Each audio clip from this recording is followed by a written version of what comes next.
Alors, voilà. Nous comprenons que la parole qui crée des événements fait exactement ce pourquoi elle est sortie. OK? Et dans Ésaïe 55, verset 11, le Seigneur dit, « Ainsi en est-il de ma parole qui sort de ma bouche, elle ne retourne point à moi sans effet, sans avoir accompli mes desseins. » Donc, quand la parole sort de la bouche de Dieu, elle ne retourne pas à Dieu sans effet. Elle doit faire exactement ce pourquoi elle est sortie. C'est ça le dabar. Alléluia. C'est ça le dabar. Lorsqu'elle sort pour un but. Voilà, que Dieu nous bénisse. Lorsque le dabar sort, il sort pour un but. Cette parole qui provoque des événements. Dieu dit que lorsque ma parole sort, elle ne rentre pas en moi sans effet. Bien aimé, j'aimerais te dire que quand tu ouvriras ta bouche pour parler, comme tu es fils d'alliance, ta parole, lorsqu'elle sort, elle ne peut pas aussi revenir à toi sans effet. Si elle n'accomplit pas tes desseins, lorsque nous parlons des desseins, le dessein en hébreu c'est shalak. Shalak veut dire le projet, l'intention d'exécuter quelque chose. Vous voyez? Donc, même si tu n'as pas de projet, mais tu as seulement d'intention. Tu as une intention pour faire quelque chose. Alléluia. C'est ça, shalak en hébreu.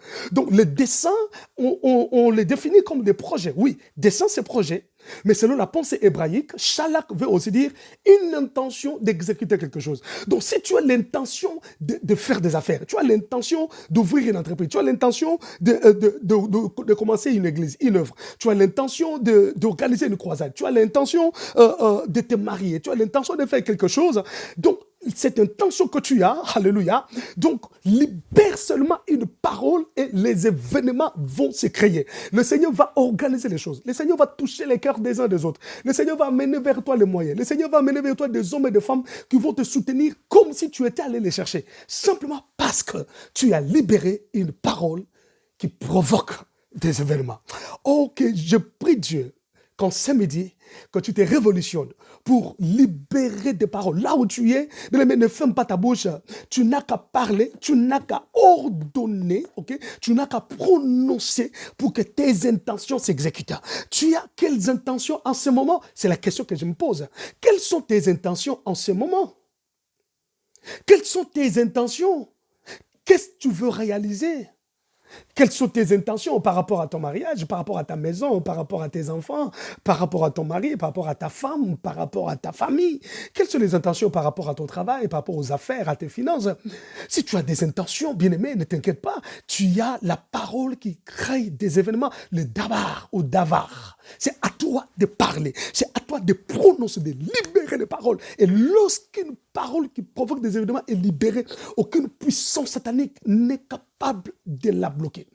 Aucune force du mal, alléluia, aucune armée de l'ennemi ne peut arrêter le dabar qui est libéré par un fils d'alliance, qui est libéré par celui qui a l'huile de Dieu sur sa tête. Alléluia. Alors, lorsque nous lisons Jean chapitre 1, verset 51, ok? Jean chapitre 1, verset 51, je crois que nous sommes en train d'avancer déjà, Jean 1, 51, et il lui dit, en vérité, vous verrez désormais le ciel ouvert et les anges de Dieu monter et descendre sur les fils de l'homme. Alléluia. Ça c'est fort comme parole.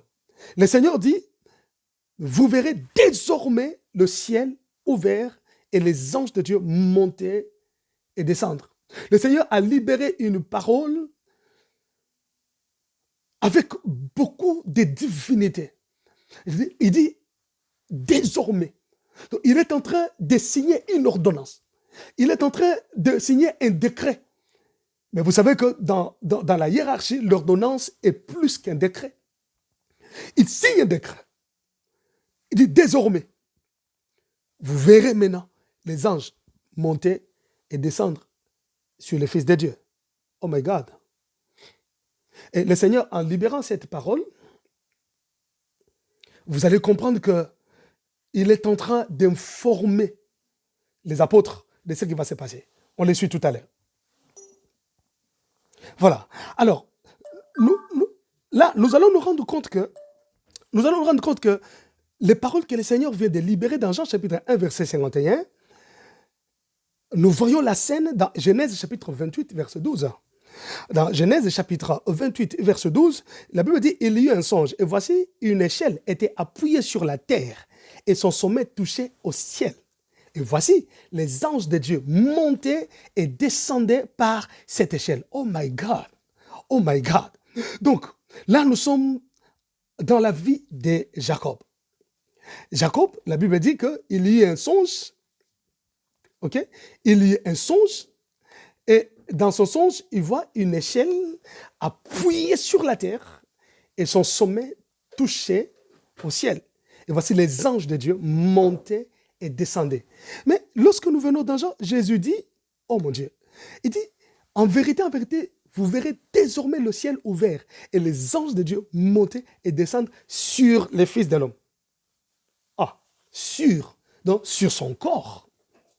Et c'est comme ça, nous comprenons, c'est pas pour rien, on appelle Jésus l'échelle de Jacob. Comprenez-vous? Parce que Jacob avait une échelle qui touchait le sol, et le sommet touchait le ciel, les anges montaient et descendaient. Et Jésus dit, vous verrez les anges désormais monter et descendre sur le Fils de l'homme. C'est pourquoi on l'appelle l'échelle de Jacob. Ok? Alors, voilà pourquoi les Hébreux appellent Dieu Yahweh Akulum. Pourquoi le Dieu de l'échelle? Simplement parce que notre Dieu se manifeste dans la vie de ses enfants comme le Dieu de l'échelle. Notre Dieu se glorifie. C'est-à-dire que là où il y a Dieu, les anges montent et descendent à tout moment. Si Dieu vit en toi, si Jésus vit en toi, sache que les anges doivent descendre avec des réponses et ils doivent monter avec tes problèmes, ils doivent monter avec avec toutes les situations parce que Jésus est en toi. Alléluia.